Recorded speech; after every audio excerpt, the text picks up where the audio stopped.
இந்த நாளிலே வெளியே வா என்கிற ஒரு தலைப்பிலே தேவன் தந்த சில சிந்தனைகளை உங்களுக்கு ஒரு செய்தியாக நான் சொல்லி ஜெபத்திலே உங்களை நடத்தும்படி விரும்புகின்றேன்.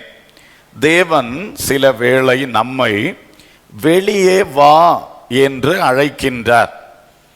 குறிப்பாக வேத புஸ்தகத்திலிருந்து இது விஷயமாக ஒரு முதல் சம்பவமாக யோவான் சுவிசேஷம் 11வது அதிகாரம் 43வது வசனத்தை நான் வாசிக்கிறேன். யோவான் 11:43. கர்த்தருக்கு ஸ்தோத்திரம். இவைகளை சொன்ன பின்பு லாசருவே வெளியே வா என்று உரத்த சத்தமாய் கூப்பிட்டார். இயேசு லாசருவே வெளியே வா என்று உரத்த சத்தமாய் கூப்பிட்டார். கர்த்தருக்கு மகிமை உண்டாகட்டும். அன்றைக்கு லாசரு ஒரு கல் அறைக்குள் வைக்கப்பட்டிருந்தான். அந்த கல்லறை ஒரு குகைக்குள் இருந்தது என்று இந்த வேத பகுதியில் நாம் பார்க்கின்றோம். ஒரு குகைக்குள், ஒரு கல்லறைக்குள் அந்த சரீரம் வைக்கப்பட்டிருந்தது. 4 நாட்கள் ஆகிவிட்டது. இப்பொழுது இயேசு கிறிஸ்து அந்த குகைக்கு வெளியே நின்று, அந்த கல் அறைக்கு வெளியே நின்று, லாசருவே வெளியே வா என்று அழைத்தார். உடனே அந்த லாசரு உயிர் பெற்று எழும்பினான் என்று நாம் பார்க்கின்றோம். ஹல்லேலூயா. சோ இன்றைக்கு கர்த்தர் நம்முடைய வாலிபர்களில் ஒரு பகுதியினர் சில காரியங்களில் ஒரு மரித்து போன அனுபவத்திலே, சரீரத்தில் ஜீவனோடு இருந்தாலும் உள்ளே சில காரியங்களில் ஒரு மரித்தது போன்ற நிலையிலே இருக்கிறவர்களை அதிலிருந்து வெளியே வா என்று கர்த்தர் அழைக்கிறார். கர்த்தருக்கு ஸ்தோத்திரம். தேவனுடைய அழைப்பிலே வல்லமை இருக்கிறது. தேவனுடைய அழைப்பிலே ஒரு பலத்த கிரியை உண்டாகிறது. சோ இன்றைக்கு இந்த வசனத்தின் மூலமாக தேவன் உங்களை அழைக்கிறார். வெளியே வா என்று சொல்லுகிறார். பொதுவாக எபேசியர் 2ஆம் அதிகாரம் 2ஆம் வசனத்திலே நாம் பார்க்கிறோம், அக்கிரமத்திலும் பாவத்திலும் மரித்தவர்களாயிருந்த நம்மை கர்த்தர் உயிர்ப்பித்தார் என்று சொல்லப்பட்டிருக்கிறது. அப்போ எதிலே நாம் மரித்தவர்களை போல காணப்படுகின்றோம்? அன்பு தம்பி தங்கைகளே, உங்கள் வாழ்க்கையிலே அக்கிரமம் இருக்கிறதென்றால், பாவம் இருக்கிறதென்றால், இப்படி ஒரு நிலையில் நீங்கள் இருக்கின்றீர்கள். அக்கிரமம், பாவம். பாருங்கள், அக்கிரமம் என்று சொல்லும் பொழுது தேவன் வைத்த ஒழுங்குகளை மீறி நடக்கிறதுக்கு பேர் தான் அக்கிரமம். தேவன் நம்முடைய வாழ்க்கைக்கு ஒரு ஒழுங்கை வைத்திருக்கிறார். ஏன்னா அவர் தான் நம்மை உண்டாக்கின தேவன். அவருக்கு நம்ம வாழ்க்கை இப்படி இருக்கணும் அப்படி சொல்லி ஒரு திட்டம் உண்டு. அதை வசனத்தில் நமக்கு எழுதி தந்திருக்கிறார். உன்னுடைய வாழ்க்கையிலே நீ இப்படி நடக்க வேண்டும், இப்படி வாழ வேண்டும். சோ அதை பின்பற்றி நாம் வாழ வேண்டும் என்று கர்த்தர் விரும்புகிறார். நமக்கும் இன்னொரு நபருக்கும் உள்ள விஷயத்திலே, அப்பா அம்மா, உடன் பிறந்தவர்கள், பாஸ்டர், விசுவாசிகள், ஸ்கூல்ல டீச்சர்ஸ் அண்ட் ஸ்டூடெண்ட்ஸ், வேலை ஸ்தலத்தில் நம்மை நடத்துகிறவர்கள், நம்மோடு உள்ள உடன் ஊழியர்கள், நமக்கு கீழே ஒருவேளை நாம் அவர்களை நடத்துகிறோம். இப்படி நிறைய பேரோடு, அயலகத்தார், நெய்பர்ஸ், ஃப்ரெண்ட்ஸ், நிறைய பேரோடு பழகுறோம். அதுக்கெல்லாம் தேவன் ஒழுங்கு வச்சிருக்கிறார். அந்த ஒழுங்குகள் தவறும் பொழுது அதுக்கு பேர் தான் அக்கிரமம் என்று சொல்லப்பட்டிருக்கிறது. வசனத்தினுடைய ஒழுங்குகளை மீறி நடக்கிறது. அப்படி வரும்போது நம்மை உண்டாக்கின தேவனுக்கும் நமக்கும் இருக்கிற அந்த தொடர்பு துண்டிக்கப்பட்டு விடுகிறது. துண்டிக்கப்படும் பொழுதுதான் இந்த ஆத்துமா, நமக்குள் இருக்கிற அந்த விலையேற பெற்ற ஆத்துமா தேவ தொடர்பு இல்லைன்னா அது ஒரு மரித்த நிலைமைக்கு போறது. அதுக்கு பேர் தான் இந்த எபேசியர் 2:2 சொல்லி இருக்கிற அக்கிரமத்திலும் பாவத்திலும் மரித்தவர்கள். பாவம் அப்படின்னு சொல்றதுக்கு ஒரு தெளிவான ஒரு மீனிங் கொடுக்கணும்னா மிஸ்ஸிங் த மார்க், குறி தவறுதல் என்பதுதான் அதனுடைய தெளிவான ஒரு அர்த்தம். ஆகவே தேவன் ஒரு குறி வைத்திருக்கிறார், ஒரு மார்க் வைத்திருக்கிறார். அந்த லெவல்ல நம்ம வாழ வேண்டும் என்று தேவன் எதிர்பார்க்கிறார். அதுக்கு மிஞ்சி போனாலோ அதுக்கு குறைவாக இருந்தாலோ அது பாவம் அப்படின்னு பைபிள்ல சொல்லப்பட்டிருக்கிறது. எனவே தேவன் நம்மேல் வைத்த தேவனுடைய சித்தம், அவருடைய நோக்கம், அவருடைய சட்டதிட்டங்கள், ஒழுங்குகள் எல்லாம் நமக்காக வச்சிருக்கிறார். இதிலே நாம் கர்த்தருடைய அந்த வழியிலே கர்த்தருடைய சித்தத்தின்படி அழகாய் நடந்தால் வாழ்க்கை ரொம்ப வெற்றியாக இருக்கும், மகிழ்ச்சியாக இருக்கும். நம்ம ரொம்ப ஒரு திருப்தியான வெற்றியான வாழ்க்கை இந்த உலகத்துல செய்யலாம். இதுக்கெல்லாம் நல்ல தீர்மானம் எடுக்க வேண்டிய சரியான ஒரு வயது உங்களுடைய இந்த வாலிப நாட்கள். ஆகவே இன்றைக்கு இந்த நாட்களிலே யார் ஒருவித பாவங்களுக்குள்ளே, அக்கிரமங்களுக்குள்ளே தெரியாமலோ நண்பர்கள் மூலமாகவோ எப்படியோ நீங்கள் சிக்கிக்கொண்டு தவிக்கிறீர்கள் என்றால், அந்த குகைக்குள்ளிருந்து, அந்த கல் அறைக்குள்ளிருந்து, அந்த மரித்த நிலையில் இருந்து இன்று வெளியே வா என்ற ஒரு கட்டளையை கர்த்தர் உங்களுக்கு நேராக அனுப்புகிறார். அந்த வார்த்தை உங்களுக்கு நேராய் வரும் பொழுது உங்கள் உள்ளத்திலே ஒரு ஜீவன் வெளிப்படும். அல்லேலூயா. நிச்சயமாக இன்றைக்கு ஒருவேளை இந்த வார்த்தையை கேட்கும் பொழுது நீங்கள் உங்களை சிந்தித்து பாருங்கள். எந்த ஒரு பாவத்திலே, அக்கிரமத்திலே நீங்கள் சிக்குண்டு தவிக்கின்றீர்கள், அதிலிருந்து கர்த்தர் இன்றைக்கு உங்களை வெளியே கொண்டு வந்து உங்களை உயிர்ப்பித்து உங்களை ஆசீர்வதிக்க தேவன் விரும்புகிறார். கர்த்தருக்கு மகிமை உண்டாவதாக. நம்முடைய வாழ்க்கையிலே பல வேளைகளில் நாம் அந்த உள்ளே இருக்கின்ற பாவம் அல்லது அக்கிரமத்தினுடைய காரியத்தை எப்படி நம்ம புரிஞ்சுக்கிறோம் சொன்னா, நம்ம கைகளின் கிரியைகளிலே அது வெளிப்படுகிறது. அப்பதான் தெரியும், ஓ நான் செய்த இந்த காரியம் தப்பு, இது சரியல்ல, இது வேதத்தின்படி தப்பு. நாம் அறிந்த வசனம், நாம் கேட்கிற பிரசங்கத்தில் அதை நம்ம புரிந்து கொள்ளுகிறோம். என்னுடைய இந்த கிரியை தவறு, நான் என்னுடைய கை இன்றைக்கு எதற்கு பயன்படுது? பிறரை அடிக்கிறீர்களா? பிறருக்கு துன்பம் கொடுக்கிறீர்களா? கொலை பாதகம் செய்யக்கூடிய ஒரு கூட்டத்தாரோடு உங்க கையும் சேர்ந்து இருக்கிறதா? யோசித்து பாருங்க. திருடுகிற, கொள்ளை அடிக்கிற ஒரு ஆட்களோடு கூட உங்க கையும் அந்த கிரியைக்கு உடன்பட்டதா இருக்கிறதா? நீங்களே அதை செய்கிறீங்களா? யோசித்து பாருங்க. கஞ்சா, அபின் போன்ற பொருட்களை விற்கிற, கடத்துகிற, ஒழித்து இந்த மாதிரிப்பட்ட போதை வஸ்துக்களை விற்கிற அந்த மாதிரி காரியங்கள், இது நிறைய பேரை கெடுக்கிற விஷயம், உங்களை கெடுக்கிற விஷயம். இதிலெல்லாம் உங்கள் கிரியைகள் இருக்கும் பொழுது அது எவ்வளவு பெரிய பாவம். அதே மாதிரி உங்களுடைய கால்கள் எங்கே போகிறது? அங்கேயும் பாவத்துக்கு இடம் இருக்கிறது. நீதிமொழிகள் புஸ்தகத்தில் பார்க்கிறோம், உன்னுடைய கால்கள் அந்த பரஸ்திரியை நோக்கி போகக்கூடாது. கெட்டவள், கெட்ட ஆணோ கெட்ட பெண்ணோ அவங்களுக்கு நேராக போகக்கூடாது என்று தெளிவா சொல்லுகிறது. அது பாவத்துக்கு நேராய் போகக்கூடிய கால்கள். எந்த கெட்ட காரியத்துக்கு நேரம் நம்ம போகக்கூடாது. அது மாதிரி நம்ம வாயினால நிறைய பேருக்கு நிறைய பாவங்கள் வருகிறது.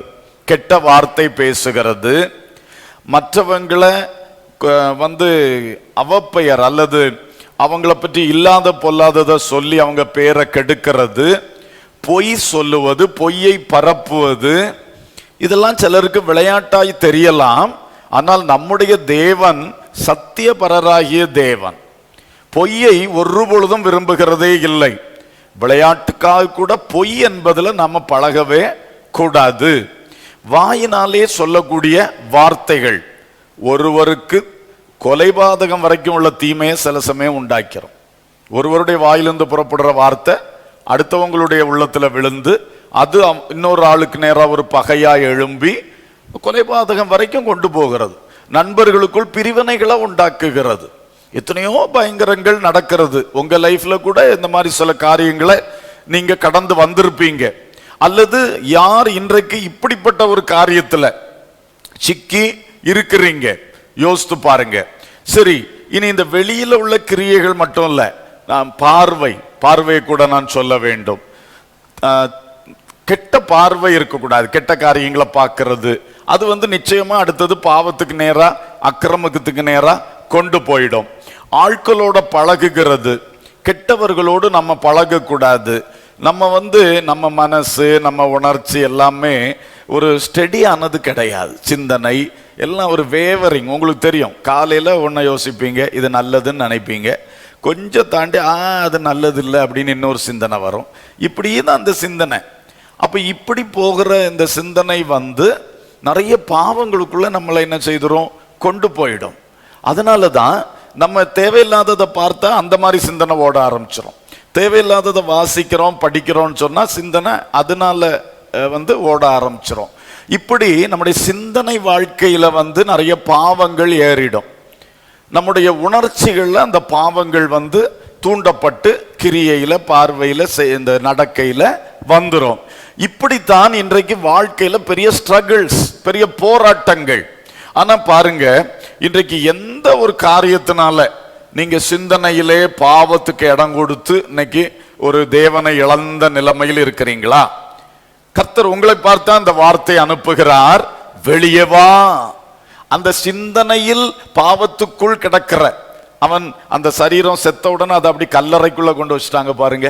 அதே மாதிரி ஒரு நிலையில குகைக்குள்ளே, கல்லறைக்குள்ளே கட்டப்பட்டது போல இந்த சிந்தனை இருக்கிறது. பாழானதா இருக்கிறது. தனிமையில் உட்கார்ந்தா என்னென்னமோ இது சிந்திக்கிறது. உங்களுக்கே சில சமயம் பிடிக்கல உங்க சிந்தனைய, உங்களுக்கே சில சமயம் பிடிக்கல உங்க பார்வைய, உங்களுக்கே உங்க கிரியை, உங்க நடக்கையே பிடிக்கல. அப்படி இருக்கிறது. ஏன்னா கொஞ்சம் இடம் கொடுத்து அது இப்ப நிறைய ஆகி போச்சு. இப்ப அதுல இருந்து விடுதலை பெற சில வேளை ஆசை வருகிறது, ஆனா முடிகிறது இல்ல. ஆனா இன்றைக்கு கர்த்தர் இயேசு அன்று லாசருவை வெளியே வான்னு சொன்னவர் உங்களுக்கும் அந்த வார்த்தையை சொல்லுகிறார். இந்த வார்த்தை உன்னை அந்த கட்டுக்குள்ள இருந்து வெளியே கொண்டு வருகிறது, விடுவிக்கிறது. ஹல்லேலூயா. இயேசு உனக்கு உதவி செய்கிறவர். இயேசு இந்த சூழ்நிலையை அறிந்திருக்கிறார். அதனால நீ இயேசுட்ட இதை சொல்றதுக்கு ஒன்றும் தயங்க வேண்டாம். நீ சொல்லாம இருந்தாலும் அவருக்கு தெரியும் நம்முடைய உள்ளத்தின் ஆழம் என்ன, யோசிக்கிறது, சிந்தனையில் என்ன இருக்கிறது, எல்லாமே கர்த்தருக்கு தெரியும். அப்படி தெரிந்திருக்கும் பொழுது நம்முடைய பாவத்தை நாம் மறைத்தால் அது சரியல்ல. தன் பாவத்தை மறைக்கிறவன் வாழ்வடைய மாட்டான் என்று வேதம் சொல்லுகிறது இல்லையா? பாவத்தை மறைச்சு வச்சா உள்ள இருந்து இன்னும் கெட்டு கெட்டு கெட்டு ரொம்ப கெட்டு போயிடும். ஆனா இப்பொழுது நம்முடைய உள்ளத்தை திறப்போம், கர்த்தருடைய வார்த்தையை ஏற்றுக்கொள்வோம். அப்பொழுது நிச்சயம் நாம் இந்த கட்டுக்குள்ள இருந்து வெளியே வர முடியும். கர்த்தர் நமக்கு உதவி செய்கிறார். அன்பு தம்பி, தங்கச்சி, நீ உன் வாழ்க்கையில எந்த காரியத்துல நீ இப்படிப்பட்ட பாவங்களுக்குள்ளாக இருக்கிறாய்? போதை விஷயங்களிலே இருக்கிறாயா? கண்டிப்பாக அதிலிருந்து விடுதலை பெற வேண்டும். இயேசு உனக்கு உதவி செய்கிறார். இயேசு உன்னை வெறுத்து தள்ளவில்லை. உன்னை போல எத்தனையோ பேர் இந்த மாதிரி கட்டுக்குள்ள இருந்தவங்கள் இயேசுவை நோக்கி பார்த்த பொழுது அவர் தமது வார்த்தையை அனுப்பி அவளை விடுவித்திருக்கிறார். அல்லேலூயா. இன்று நீயும் இயேசுவுக்கு உன் இதயம் தர, இந்த வார்த்தைக்கு இடம் கொடு. கர்த்தருடைய ஆவியானுடைய வல்லமாய் இன்று உன்னை சந்திக்கும். நீ எந்த ஒரு சிகரெட் ஸ்மோக்கிங் ஆர் இந்த குடிக்கிறது அல்லது கஞ்சா போன்ற எந்த கட்டுக்குள்ள இருந்தாலும் இயேசு உன்னை விடுவிப்பார். மகனே, மகளே, உனக்கு விடுதலை உண்டு. ஸ்தோத்திரம். அதே மாதிரி சிலர் இந்த சரீர பிரகாரமான கெட்ட பாவங்களுக்குள் சிக்கி இருக்கின்றார்கள். வெளியே தெரியல, ஆனால் பயங்கரமான பாவம். பைபிள் முழுவதும் விபசாரம், வேசித்தனம், இந்த மாதிரி ஒழுங்கற்ற உறவு முறைகளை குறித்து மிக கண்டிப்பாக பேசுகிறது. அதற்கு மகா கொடிய தண்டனைகள் உண்டென்று பேசுகிறது. அது சரீரத்தில் பாதிப்பு வரும், மனசுல பாதிப்பு வரும். நீ கடைசியில் நரகத்துக்கு, பாதாளத்துக்கு தான் போக வேண்டியது வரும். அப்படிப்பட்ட பயங்கரமான தண்டனைகள் ஒருவேளை நீங்கள் இப்படிப்பட்ட ஒரு பாவத்துக்குள் சிக்கி இருக்கிறீர்களா? அக்கிரமமான உறவுகளுக்குள் நீங்கள் சிக்கி இருக்கிறீர்களா? இன்றைக்கு தம்பி தங்கச்சி, உன் வாழ்க்கையில நிச்சயமாக அந்த நிலையிலிருந்து உன்னை வெளியே கொண்டு வர அந்த இயேசு வல்லவராக இருக்கிறார். அல்லேலூயா. ஒருவேளை இப்படி யாரோடு நீ ஒரு உறவிலே சிக்கி தவித்து கொண்டு இருக்கலாம். ஆனால் இன்று உண்மையாக உள்ளம் திறந்து இயேசுவுக்கு இடம் கொடு, இயேசுவிடத்தில் அதை அறிக்கை பண்ணு, நான் இதிலிருந்து கட்டாயம் விடுதலையாக வேண்டும் என்று நீ உத்தம இருதயத்தோடு இயேசுவை பார்த்து சொல்லு. இந்த மோமெண்ட்ல இயேசு உன்னை விடுவிக்க வல்லவராயிருக்கிறார். ஹல்லேலூயா, ஸ்தோத்திரம். ஓரின சேர்க்கை பழக்கத்துக்குள் யாராகிலும் இன்றைக்கு சிக்கி தவித்து கொண்டு இருக்கிறீர்களா? நிச்சயமாக அது கொடிய பாவம். உன்னுடைய ஆத்துமாவை அதை அழித்து விட்டது, தேவனோடு உள்ள தொடர்பை எடுத்து விட்டது, பாதாளத்துக்கு நேராக உன் வாழ்க்கை போய் கொண்டிருக்கிறது. இந்த பைபிள் அதை தெளிவாக சொல்லுகிறது. இன்று நீ அதிலிருந்து விடுதலை பெற்றுத்தான் ஆக வேண்டும். இன்னும் அதில் தொடராதே. இயேசு உன்னை இன்றைக்கு வெளியே வா என்று அழைக்கிற வேளையிலே, என் மகனே, என் மகளே, நீ இயேசுவுக்கு உன் இருதயத்தை திறந்து நீ ஆண்டவரை நோக்கி, நான் தப்பு செஞ்சிட்டேன்ப்பா, நான் வகையா மாட்டிக்கொண்டேன்ப்பா, நீங்க என்ன விடுவீங்கன்னு சொல்லி இன்றைக்கு உண்மையான உத்தம இருதயத்தோடு நீ கர்த்தரை நோக்கி பேசுவாய், ஜெபிப்பாய் என்றால், நான் உனக்கு திட்டமா சொல்றேன், இந்த இயேசு கிறிஸ்து உன்னையும் நேசிக்கிறார். உன்னை அவர் வெறுத்து விடவில்லை. உனக்கிட்ட இருக்கிற பாவத்தை அவர் வெறுக்கிறார். ஆனா அந்த பாவத்தால மாட்டி தவித்து கொண்டிருக்கிற உன்னை அவர் நேசிக்கிறார். உன்னை பார்த்து தான் சொல்றார், அந்த பாவ கட்டிலிருந்து இன்றைக்கு வெளியே வா. ஹல்லேலூயா. அந்த ஓரின சேர்க்கை என்கிற கல்லறைக்குள் இருந்து மகனே, மகளே, இன்றைக்கு வெளியே வா என்று கர்த்தர் சொல்லுகிறார். நீ காலத்துக்கு முன்னே உனக்கென்று இவர்தான் எனக்கு வாழ்க்கை துணையா வரணும், இவள் தான் எனக்கு வாழ்க்கை துணையா வரணும்னு சொல்லி காதல் வலையை பின்னி வாழ்ந்து கொண்டிருக்கின்றீர்களா? அது செய்யும் பொழுது உன் படிப்பு எவ்வளவு பாதிக்கப்படுகிறது, உன்னுடைய சிந்தனை கட்டப்படுகிறது. உன் வீட்டுக்குள்ள நீ பல ஒளித்து மறைத்து பல காரியங்களை செய்ய வேண்டிய நிலைமைக்கு நீ ஆளாகிறாய். உன் அப்பா அம்மா, உன் உடன் பிறந்த சகோதர சகோதரிகளோட சந்தோஷம் உனக்கு போயிருச்சு. உனக்கு உனக்கு உனக்கு வெளியே எங்கேயோ ஒரு உறவு உன்னை கட்டி வைத்திருக்கிறது. இந்த காதல் என்பது உங்களுக்கு தேவையில்லை. அது உங்க வாழ்க்கை பாதிக்கக்கூடியது, படிப்பை பாதிக்கக்கூடியது, உழைப்பை பாதிக்கக்கூடியது, உன் உயர்வை பாதிக்கக்கூடியது, கிறிஸ்துவுக்குள்ளான உன் வாழ்க்கை பாதிக்கக்கூடியது. சோ அதிலிருந்தும் நீ இன்றைக்கு வெளியே வா. கண்ணியில் சிக்கின குருவியை போல நீ இருக்கலாம், வேடன் கையில் மாட்டிக்கொண்ட ஒரு மானை போல நீ இருக்கலாம். ஆனால் நீ இன்றைக்கு ஒரு தீர்மானம் எடு. இயேசு உன்னை எந்த கட்டிலிருந்தோம், எந்த பாவத்திலிருந்தோம், அக்கிரமத்தில் இருந்தோம், எந்த கல் அறைக்குள் இருந்தோம், எந்த குகைக்குள் இருந்தோம், உன்னை வெளியே கொண்டு வர இயேசு வல்லமை உள்ளவராக இருக்கிறார். ஹல்லேலூயா. இன்று நீ மட்டும் உன் உள்ளத்தை தர, நீ மட்டும் உன் குற்றத்தை ஒத்துக்கொள்.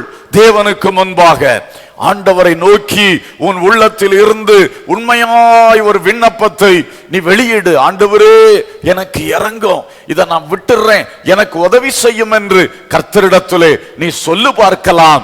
என் ஆண்டவர் இயேசு உன்னை நேசிக்கிற அந்த அன்பின் வல்லமையை நீ அப்பதான் புரிந்து கொள்ளுவாய். அந்த அன்பின் வல்லமை உன்னை வெளியே வா என்று அழைக்கிறது. அந்த அந்த சிற்றின்பங்கள் உன்னை அழிக்கும். மகனே, மகளே, நீ வெளியே வா, நான் உனக்கு அழியாத பேரின்பத்தை தருகிறேன் என்றுதான் கர்த்தர் உன்னை அழைக்கிறார். ஹல்லேலூயா, ஹல்லேலூயா. சோ இன்றைக்கு இந்த வார்த்தையை கேட்கிற அன்பு பிள்ளையே, உன் வாழ்க்கையில நீ இயேசுவுக்கு நேராக உள்ளத்தை இன்னைக்கு தர.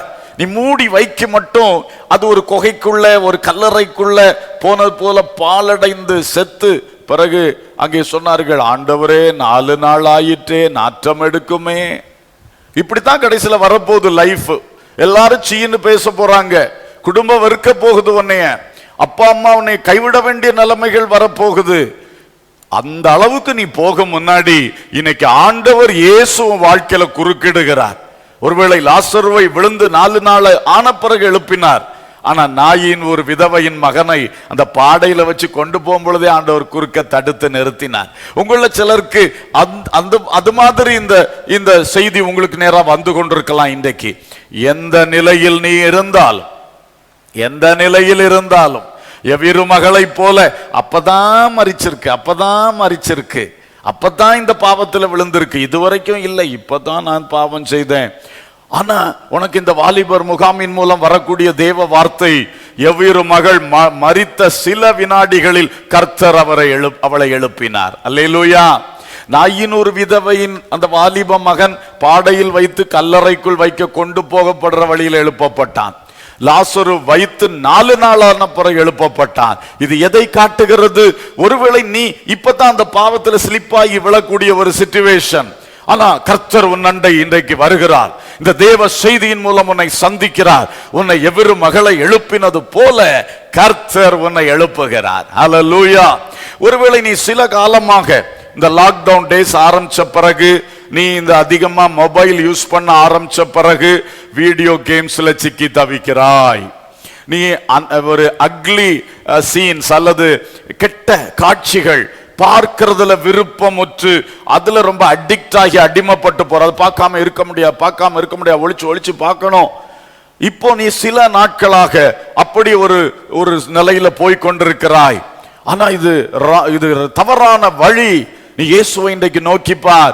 இயேசு உன்னை இந்த வார்த்தையின் மூலம் தேடி வருகிறார். இது வெறும் வார்த்தை அல்ல, வார்த்தையாகிய கர்த்தர் உன் அருகிலே நிற்கிறார். நீ மட்டும் இப்பொழுது உள்ளத்தை தர, அந்த வார்த்தையாகிய கர்த்தர் உனக்குள்ளே வரும் பொழுது நீ அந்த கட்டிலிருந்து வெளியே வருவாய். கர்த்தர் தூக்கி எடுப்பார். அல்லேலூயா.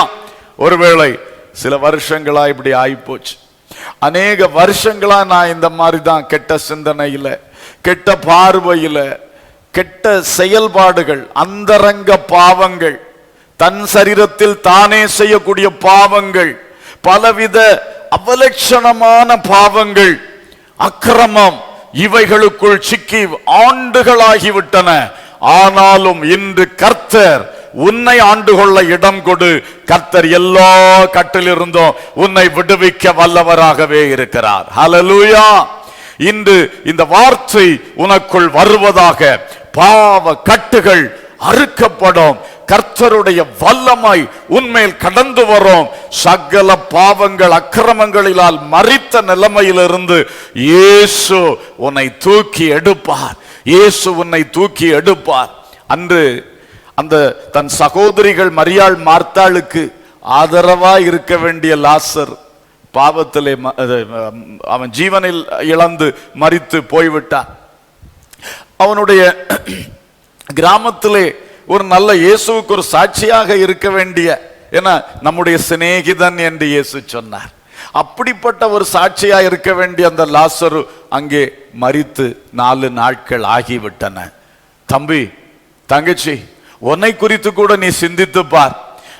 உன்னுடைய பெற்றோருக்கு ஆதரவாக இருக்க வேண்டிய நீ, வீட்டு கடமைகள் அவங்களோட கூட நின்று உற்சாகமாய் செயல்பட வேண்டிய நீ, அந்த பெற்றோர் அந்த குடும்பத்தை எப்படி வழி நடத்தி செல்றாங்களோ அதுல அவங்கள கூட நின்று சந்தோஷமாக அந்த குடும்பத்துல நீ முன் செல்ல வேண்டிய நபர். ஆனா இன்றைக்கு இந்த பாவத்தினால நீ அதை விட்டு உன் மனசு வெளியே நிக்க, ஆளு உள்ளதான் இருப்ப, ஆனா மனசு எங்கேயோ ஒரு கல்லறைக்குள் தனிப்படுத்தி வைக்கப்பட்ட மாதிரி ஆயிப்போச்சு இல்லையா? நீ உன்னுடைய ஊர்ல, உன்னுடைய சபையிலே ஒரு சாட்சியாக பிரகாசிக்க வேண்டிய நபர். பாடல், ஆராதனை, கர்த்தருடைய ஊழியங்கள், இவைகள்ல கூட நின்று முன் நின்று நீ பிரகாசிக்க வேண்டிய ஒரு தம்பி, தங்கச்சி. ஆனா இப்படிப்பட்ட சில பாவத்தினால, சில அக்கிரமம் உள்ள இருக்கிறதுனால நீ உன்னையே விலக்கி கொள்ளுகிறாய், தனிமைப்படுத்திக் கொள்ளுகிறாய். யூத் மீட்டிங் அட்டென்ட் பண்றதையே நீ நிறுத்திட்ட.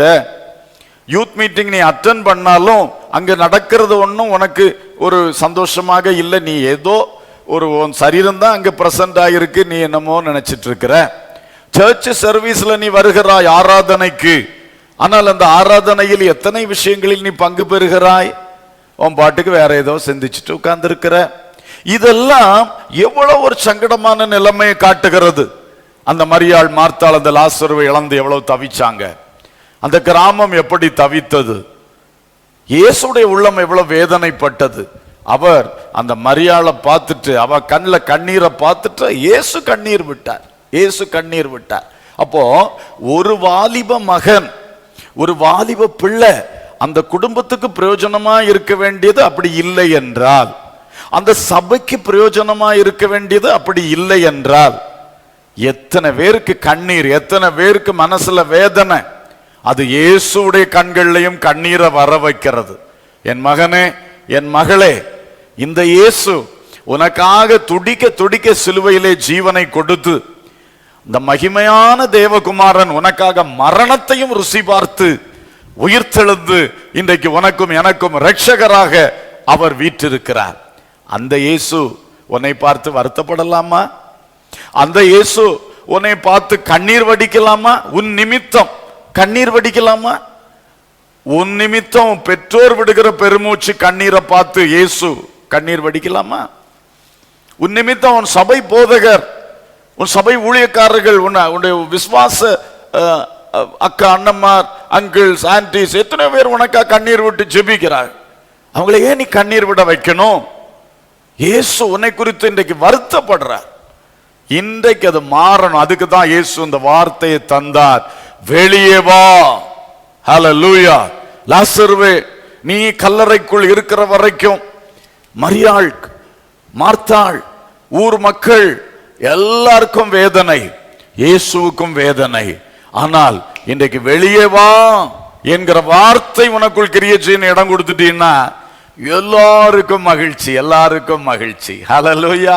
உன்னை அப்படி மாற்ற கர்த்தர் விரும்புகிறார். மார்த்தாளுக்கு எவ்வளவு மகிழ்ச்சி, மரியாளுக்கு எவ்வளவு மகிழ்ச்சி, அதே மாதிரி உங்க பெற்றோர் மகிழ்வார்கள் உன் நிமித்தம். உன் உடம்பிறந்த சகோதர சகோதரி உன்னை பார்த்து சந்தோஷப்படுவாங்க. சபை உன்னை குறித்து சந்தோஷப்படும்.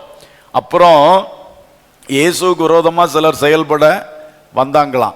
அப்போ லாசர் அவர் பக்கத்துல இருக்கிறத பார்த்துட்டு பேசாம இருந்துட்டாங்களாம். ஏன்னா உயிரோடு எழும்பின ஒரு சாட்சி கர்த்தருக்கு பக்கத்துல இருக்கு, அதனால அவங்க அப்படி ஒதுங்கி போயிட்டாங்கன்னு பைபிள்ல நம்ம படிக்கிறோம். அப்ப நீயும் உயிர்ப்பிக்கப்பட்டு ஒரு நல்ல சாட்சியாக சபையிலே, சமுதாயத்திலே, கல்லூரியிலே, வேலை ஸ்தலத்திலே, பள்ளிக்கூடத்திலே, உன் வீட்டிலே நீ இருந்தாயின்னு சொன்னா இயேசுக்கு விரோதமாக எழும்பக்கூடிய சக்திகள் கூட உன்னுடைய அந்த சாட்சியின் வல்லமையை பார்த்து பயந்து ஓடிவிடும். அல்லேலூயா. நீ ஒரு சாட்சியாக, ஒரு யூத்லே ஒரு சாட்சியாக, ஓ எவ்வளவு அந்த ஜெபம், உன்னுடைய வாழ்க்கையில் உள்ள வேத அறிவு, நீ இயேசுக்கா செயல்படுறது, நீ நல்ல சுபாவங்களை வெளிப்படுத்துறது ரொம்ப மகிமையா இருக்கும், ரொம்ப மகிமையா இருக்கும். இன்னைக்கு அதைத்தான் கர்த்தர் விரும்புகிறார். என் மகளே, என் மகனே, வெளியே வா என்று சொல்லி கர்த்தர் உன்னை அழைக்கிறார். ஹல்லேலூயா. வெளியே வா. இப்பொழுது இரண்டாவது ஒரு காரியத்துக்குள்ளே நான் வர விரும்புகிறேன். லாசருவே வெளியே வா என்று கர்த்தர் அழைத்ததை குறித்து நான் உங்களுக்கு சொன்னேன். இரண்டாவது வெளிப்படுத்தின விசேஷம் 18வது அதிகாரம் 4வது வசனத்தை வாசிக்கிறேன், தயவாய் கவனியுங்கள். வெளிப்படுத்தல் 18:4. பின்பு வேறொரு சத்தம் வானத்திலிருந்து உண்டாக கேட்டேன். அது, என் ஜனங்களே, நீங்கள் அவளுடைய பாவங்களுக்கு உடன்படாமலும் அவளுக்கு நேரிடும் வாதைகளில் அகப்படாமலும் இருக்கும்படிக்கு அவளை விட்டு வெளியே வாருங்கள். இப்ப கர்த்தர் சொல்றார், வெளியே வாருங்கள். எங்கிருந்து வெளியே வாருங்கள்? அவளை விட்டு வெளியே வாருங்கள். அவளுடைய பாவங்களுக்கு உடன்படாதீங்க. அவளுடைய பாவங்களினாலே அவளுக்கு வரப்போகக்கூடிய வாதைகள், வாதைகள்னா பயங்கரமான டார்மென்ட்ஸ், பயங்கரமான உபத்திரவத்தின் பயங்கரங்கள், வாதைகள், வாதிக்கிறது, தாங்கவே முடியாது வாதைகள் அவளுக்கு வரப்போது. அதுல நீ அகப்படாமல் இருக்கும்படி அவளை விட்டு வெளியே வாருங்கள். அல்லேலூயா. பாவத்திலிருந்து வெளியே வா, மரித்த நிலைமையிலிருந்து வெளியே வா என்று அழைத்த கர்த்தர் இப்போ ஒரு பெரிய சத்தத்தை வானத்திலிருந்து துணிக்க பண்றாரு, நீ அவளை விட்டு வெளியே வா. பொதுவாக கெட்ட ஆட்களை விட்டு வெளியே வர்றது, விபச்சாரர்கள், வேசித்தனம் பண்றவங்க, இந்த மாதிரிப்பட்டவங்களுடைய பாவங்கள் மிகுதி, அதுக்கு வாதைகள் மிகுதி, அதை விட்டு வெளியே வருகிறது. அதை நான் முதல் பாயிண்ட்லயே சொல்லிட்டேன். இப்ப ஸ்பெஷலா அந்த வசனம் என்ன சொல்லுது தெரியுமா? வெளிப்படுத்தின விசேஷத்துல பாபிலோனிய ஸ்திரீ அப்படின்னு ஒரு உருவக பெயர் இருக்கிறது. அது ஒரு ஸ்திரீ அல்ல, அது ஒரு பெரிய ஜன கூட்டம். அந்த கூட்டம் செய்கிற வேலை என்னன்னா, இயேசு கிறிஸ்துடைய நாமத்தை அவங்க தரித்து கொண்டு நாங்களும் கர்த்தருடையவர்கள் தான் சொல்லிக்கிட்டு, ஆனா உலகத்துக்குரியவங்களாக பிசாசனுடைய தந்திரத்தினாலே முழுவதும் நிறைந்தவர்களாய் நிரப்பப்பட்டவர்களாக வாழுகிற ஒரு கூட்டம், வஞ்சிக்கப்பட்ட கூட்டம், பிறரையும் வஞ்சித்து கொண்டிருக்கிற கூட்டம். அதுதான் இந்த அவள் என்று இந்த வசனம் சொல்லுகிறது. இதுக்கு பேர் என்ன தெரியுமா? பேர் கிறிஸ்தவம். அந்த அவள்னு இங்க சொல்லியிருக்கு இல்லையா, வெளிப்படுத்தல் 18:4 அந்த அவளுக்கு ஒரு சரியான பெயர் கொடுக்கணும்னா அதுதான் பாபிலோன் வேசி அப்படின்னு பைபிள் சொல்லுது. பாபிலோன் ஸ்திரீ, அந்த அவள் தான், அதுதான் பேர் கிறிஸ்தவம். அதாவது கிறிஸ்துவினுடைய பெயரை வச்சுட்டு அவருடைய பலனை மறுதலிக்கிற ஒரு கூட்டம். இன்னைக்கு உலகத்துல இது ரொம்ப ஸ்ப்ரெட் ஆயிற்று, ரொம்ப நிறைந்து இருக்கிறது. நம்ம சைட்லயும் நிறைய இருக்கு. நம்ம ரொம்ப கேர்ஃபுல்லா இருக்கணும். இந்த பேர் கிறிஸ்தவம் என்கிற ஒரு அனுபவத்துக்குள்ள நாம போக கூடாது. அது கர்த்தருக்கு பிரியம் அல்ல. நீ மெய்யான சீஷனாக இருக்கணும். இயேசுக்கு பிரியமான சாட்சியா நீ வாழணும். பைபிள் வசனத்தை நீ கரெக்டா கை கொள்ளணும். பரிசுத்த ஆவியினால நீ நிரப்பப்பட்டு வழி நடத்தப்படணும். இயேசு சொன்ன வழியில நடக்கணும். இது இல்லாம நீ சண்டே மட்டும் ஒரு கிறிஸ்தவனா உன்னை காட்டிட்டு காலேஜ்லயோ ஸ்கூல்லயோ வேலை ஸ்தலத்துல போகும்பொழுது அங்க வேற ஒரு லைஃப் வாழ்ந்தீன்னா அந்த மாய்மாலம், அது பேர் கிறிஸ்தவம். புரிந்து கொள் உன் வாழ்விலே. இன்றைக்கு நீங்கள் கிறிஸ்துவுக்குள் வாழுகிறீர்கள், நல்லது. நான் முதல்ல சொன்னது மாதிரி உள்ள சிக்கல்ல நீங்க இல்ல. அப்படிப்பட்ட கூட்டத்தாருக்காக இப்ப நான் பேசுறேன். குட். பட் நீங்க என்ன நிலையில கிறிஸ்தவத்துக்குள் இருக்கிறீங்க யோசித்து பாருங்க. நீங்க நினைக்கிறீங்க, எங்க அப்பா கிறிஸ்தவரா இருந்தனால நானும் கிறிஸ்தவனா இருக்கிறேன், எங்க தாத்தா கிறிஸ்தவரா இருந்தனால நானும் கிறிஸ்தவரா இருக்கிறேன். அப்படி ஒரு நாமினல் பேருக்கு ஒரு கிறிஸ்தவரா இருப்பது கர்த்தருக்கு பிரியம் அல்ல. ஏன்னா இந்த தெய்வீக காரியங்களுக்குள் உங்களால வர முடியல. நீங்க உலகத்தை ரொம்ப நேசிக்கிறீங்க. உலகத்துல கண்ணால காண்கிற காட்சிகள், உலகத்துல உள்ள அந்த சிற்றின்பங்கள், இதுக்கு உங்களுக்கு ரொம்ப பிரியம். ஆனா ஒரு வித பயத்தினால அப்படியே அட்ஜஸ்ட் பண்ணி வாழ்ந்து கொண்டே இருக்கிறீங்க. இன்னும் சொல்ல போனா நீங்க வெளியே ஒரு பக்திமானா காட்டிக்கிறீங்க, ஆனா உள்ளத்துக்குள்ள நிறைய பாவங்களுக்கு இடம் கொடுத்து இருக்கிறீங்க. அதை நீங்க அப்படியே அட்ஜஸ்ட் பண்ணியே போறீங்க. ஒரு நாகமானின் வாழ்க்கை. வெளியே நல்ல போர் வீரன், பெரிய தளபதி, உள்ளே குஷ்டரோகம். இதே போல சிலருடைய லைஃப் இருக்கிறது. அப்படிப்பட்டவர்களை இன்றைக்கு கர்த்தர் சொல்றார், அவளை விட்டு நீ வெளியே வா. இந்த பேர் கிறிஸ்தவம் என்கிற அனுபவத்தை விட்டு நீ வெளியே வா என்று சொல்லுகிறார். பார், இன்றைக்கு அப்படிப்பட்ட கூட்டங்கள் பெருகிவிட்டது. வாலிபர்களை கெடுக்கிறார்கள், வஞ்சிக்கிறார்கள். அவங்க பண்ற பிரசங்கம், நீ அதை செய்தா தப்பு இல்ல, இதை செய்தா தப்பு இல்ல, நீ உலகத்தை அனுபவிக்கத்தான் இயேசு உனக்கு உலகத்தை தந்திருக்கிறாரு, உலகத்தில் உள்ள பொருட்கள் எல்லாம் நீ அனுபவிக்கலாம், உன்னை இயேசு ராஜாவும் ஆசாரியனுமா வச்சிருக்காருன்னா ராஜா விட்டு பிள்ளை மாதிரி நீ உலகத்தை அனுபவிக்கலாம். அப்படிலாம் டீச்சிங்ஸ் நிறைய வருது. அதனால இன்றைக்கு அநேகர் இயேசு கிறிஸ்துவனுடைய மெய்யான மார்க்கத்தை விட்டுட்டு பண ஆசையினால, பொருள் ஆசையினால, உலக காரியத்தின் மேல உள்ள ஆசையினால நிறைந்து வழி தப்பி போறாங்க. இப்படிப்பட்ட கூட்டத்தில் நீ இருக்காத, அப்படிப்பட்ட பிரசங்கத்தை நீ கேட்காத, அப்படிப்பட்டவங்களுடைய டிவி மெசேஜ், அப்படிப்பட்டவங்களுடைய யூடியூப் சர்மன்ஸ், வர்ஷிப்ஸ் தயவு செய்து அதுல நீ வேண்டாம்.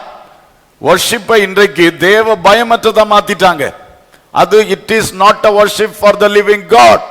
ஜீவனுள்ள தேவனுடைய ஆராதனை அல்ல, இந்த பரிசுத்தம் உள்ள தேவனுடைய ஆராதனை அல்ல. நீ புரிந்து கொள். அவர்கள் இஷ்டத்துக்கு என்னென்னமோ பண்றாங்க, பைபிளுக்கு வெளியே நிக்கிறாங்க. இந்த எல்லா கூட்டத்துக்கு பேர் தான் அவள். இது ஒரு பேர் கிறிஸ்தவ அனுபவம். தேவ பிள்ளையே, ஒரு கூட்டம் பாவத்தில் விழுந்து கிடக்கிற வாலிபர்களை பார்க்கிறோம், இன்னொரு கூட்டம் அதுல இருந்து கிருபையா எழும்புனாங்க. ஆனா இப்போ இந்த மாதிரி போய் மாட்டிக்கிட்டாங்க. ஏன்னா ரொம்ப ஆசை, பாட்டு பயங்கரமா இருக்கு, வர்ஷிப் பயங்கரமா இருக்கு, வர்ஷிப் நல்லா இருக்கணும், பாட்டு நல்லா இருக்கணும், ஆனா இந்த வசனம் சொல்லுகிற ஒழுங்குல இருக்க வேண்டுமே. அதுக்கு இல்லாம போனா என்ன நடக்கும்? உள்ளத்துல உலக ஆசை தான் எழும்புது, பரலோக ஆசை வரல. அங்க உலக ஆசை எழும்புது. இயேசு சொன்ன நல்ல பரிசுத்தமான எளிமையான தியாகமான வாழ்க்கைக்கு நீங்க தூண்டப்பட மாட்டீங்க. இயேசுடைய சிந்தனைக்கு மாறான உலக சிந்தனை, ஆடம்பர மோகம், இந்த மாதிரி உலகத்தின் பொருட்களை அனுபவிக்கிற விஷயம், இதுல தான் போவீங்க. இதுல ரொம்ப நீங்க கேர்ஃபுல்லா இருங்க. கிறிஸ்துவுக்குள் எழும்புகிற வாலிபர்களே, நீங்கள் கர்த்தருடைய வசனமாகிய சத்தியத்தை ரொம்ப நேசித்து அதுல உறுதிப்படுங்க. அடுத்தது பரிசுத்த ஆவியின் அபிஷேகத்தால நிரப்பப்பட்டு ஆவியானவருக்குள்ள நடவுங்கள். அதைத்தான் கர்த்தர் இன்னைக்கு உங்ககிட்ட எதிர்பார்க்கிறார். இது அல்லாம நீ எந்த கூட்டத்துல சிக்கிட்டு இருக்கிறியோ, எந்த ஐக்கியத்துல போய் சிக்கி கொண்டியோ, அதை விட்டு நீ இன்றைக்கு வெளியே வா என்று கர்த்தர் உன்னை அழைக்கிறார். சத்தியத்தை பேசும் பொழுது அதை கேட்டுட்டு இருக்க பிரியமில்லை, ஆனா சத்தியத்துல இல்லாத சும்மா என்னமோ காரியங்களை பேசும் பொழுது ரொம்ப கேட்க ஜாலியா இருக்கு. சிந்தித்துக் கொள்ளுங்கள். வாலிபர்கள் கிறிஸ்துவுக்காய் உத்தமமாக எழும்ப வேண்டிய காலம் இது. கர்த்தர் உன்னை பார்த்து சொல்லுகிறார், அதை விட்டு நீ வெளியே வா என்று சொல்லி கர்த்தர் உன்னை அழைக்கிறார். அல்லேலூயா. இதுல இன்னொன்னு நான் சொல்ல விரும்புறேன். இந்த காலத்துல நிறைய வாலிபர்களுக்கு பாவத்திலிருந்து விடுதலை பெற்று இயேசுக்குள்ள நல்லா வாழும்போது வசனத்தை நல்லா படிக்கணும்னு ஆசை. அது ரொம்ப நல்ல ஆசை. நீங்க நல்லா அதுல வளர வேண்டும். இதுலயும் சாத்தான் ஒரு கண்ணி வச்சு என்ன பண்றான்னா, துருபதேசங்கள், தவறான போதனைகள், தவறான வேத விளக்கங்கள், வியாக்கியானங்கள், இதுக்கு நேரா அநேக வாலிபர்களை, இந்த வாஞ்சை உள்ள வாலிபர்கள் அப்படியே ரூட் தவற வைத்து டைவர்ட் பண்ணி அங்க கொண்டு சிக்க வைக்கிறான். இப்படி அநேக பிள்ளைகள் சிக்கி இருக்கிறார்கள். எப்படின்னா, அவங்க அந்த அந்த வேதத்தில் உள்ள உண்மையான உபதேசத்துக்கு மாற்றாக தவறான உபதேசம் கொடுக்கும்போது அது கேட்கறதுக்கு அவ்வளவு இன்ட்ரெஸ்டிங்கா இருக்கும். அது ஒரு வசீகர தன்மை உள்ளது. எந்த டீச்சிங்ல, பைபிள் டீச்சிங்ல ஒரு ரொம்ப ஓவர் வசீகரம் இருக்கோ அதுல கொஞ்சம் கேர்ஃபுல்லா நம்ம இருக்கணும். நீங்க இதெல்லாம் நல்ல மைண்ட்ல வைக்கணும் யூத். அதாவது பைபிள் வசனம் நம்ம படிக்கும் பொழுது, நம்ம அதை குறித்து பிரசங்கம் கேட்கும் போது நம்மளுக்கிட்ட கிரியேட் செய்கிறது ஹோலி ஸ்பிரிட் ஆஃப் காட், பரிசுத்த ஆவியானவராக்கும். அவர் தான் இந்த வேதத்தை நமக்கு தந்தவர். அந்த ஆவியானவர் நம்ம அட்ராக்ட் பண்ணக்கூடிய அளவில் சத்திய வசனம் தெளிவா போதிக்கப்படணும். சத்தியத்தை அவர் தான் போதிக்க உதவி செய்கிறாரு, அவர் தான் அங்க கிரியேட் செய்வார். மற்ற துருபதேசம் என்கிற விஷயத்துல பயங்கர அட்ராக்ஷன் இருக்கும், ஆனா அங்க ஆவியானவர் கிரியேட் செய்ய மாட்டார், வஞ்சிக்கிற ஆவி அங்க கிரியேட் செய்யும். இதுதான் ரெண்டுக்குள்ள பெரிய வித்தியாசம். டிசீவிங் ஸ்பிரிட், வஞ்சிக்கிற ஆவி, அந்த ஆவி ஓவர் அட்ராக்ஷனை கொடுத்துரும். அந்த மாதிரிப்பட்ட வேர்ட்ஸ் அந்த பிரீச்சருக்கு வாயில அது கொடுக்கும். அப்போ அவருக்கு போதனை உங்களுக்கு ரொம்ப அட்ராக்ஷனா இருக்கும். சத்தியத்தை போதிக்கக்கூடிய பாஸ்டர்ஸ் உடைய போதனை உங்களுக்கு என்ன இவர் பேசிட்டு இருக்கார் அப்படி தோணும். இதுல நீங்க கேர்ஃபுல்லா இருங்க. உங்க வாழ்க்கை ரொம்ப கேர்ஃபுல்லா இருக்கணும். ஏன்னா இந்த வஞ்சிக்கிற ஆவின்னு சொல்றது எப்படி, அது நம்ம நினைக்கிறோம் வஞ்சிக்கிற ஆவி பிசாசின் ஆவி, கரெக்ட் தான். அப்போ ஒரு கருப்பு தோற்றத்தில் இருக்குமா, ஒரு மாதிரி இருக்குமா? அப்படி இல்லை. பைபிள் சொல்லுகிறது கொரிந்தியர்ல, சாத்தானோ ஒளியின் தூதனுடைய வேஷத்தை தரித்து கொள்வானே. புரியுதா உங்களுக்கு? அப்போ இந்த சாத்தானுடைய ஊழியக்காரர்களும் கர்த்தருடைய ஊழியக்காரருடைய வேஷத்தை என்ன பண்ணுவாங்க, தரிச்சுக்கலாம். டிஃபரன்ஸே தெரியாது இங்க. அதனாலதான் அதுக்கு பேரு டிசீவிங் ஸ்பிரிட், வஞ்சிக்கிற ஆவி. அது அதுக்கு தோற்றத்தை காட்டுச்சுன்னா நம்ம அதை விட்டு ஒதுங்கிடுவோம், புரிஞ்சுக்குவோம். அப்படி காட்டாது, அது ஓவர் பரிசுத்தத்தை காட்டும். அது உண்மையான ஊழியக்காரங்களை விட, உண்மையான தேவ பிள்ளைகளை விட ரொம்ப அவங்க ஹையா இருக்கிற மாதிரி காட்டும். பரிசுத்தத்திலையும் சரி, வல்லமையிலையும் சரி, தெய்வீக காரியத்தெல்லாம் ரொம்ப வேஷமா பயங்கரமா காட்டும். இதுல தான் அநேகர் வஞ்சிக்கப்படுகிறார்கள். தயவு செய்து என் அன்பு பிள்ளைகளே, நீங்க உங்க கையில இருக்கிற பைபிளை படிங்க. இது காலம், கெட்ட காலம், மோசமான காலம்.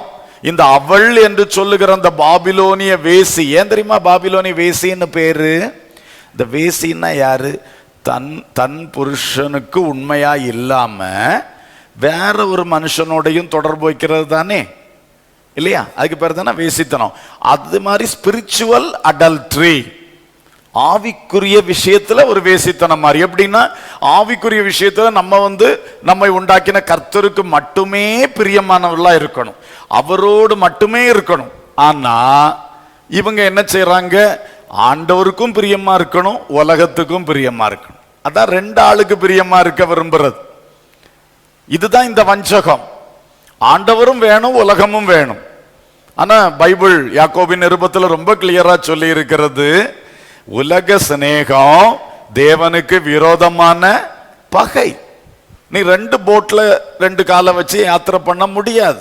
ஒரு போட்டை விட்டுரு, ஒரு போட்ல வா.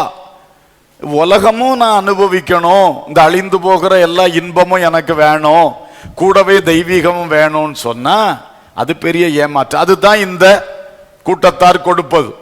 இந்த கிருபையின் உபதேசம், கிருபையின் உபதேசம் நல்லது. ஆனா மிஞ்சின கிருபையின் உபதேசம் ஒண்ணு ரொம்ப பயங்கரமா ஸ்ப்ரெட் ஆயிட்டு இருக்கு. இதுல அநேகர் விழுந்து போயிருக்கிறாங்க. நல்லா பரிசுத்தமா வாழ்ந்தவங்க இந்த மிஞ்சின கிருபையின் உபதேசத்தை கேட்டு பாவத்துல விழுந்திருக்காங்க.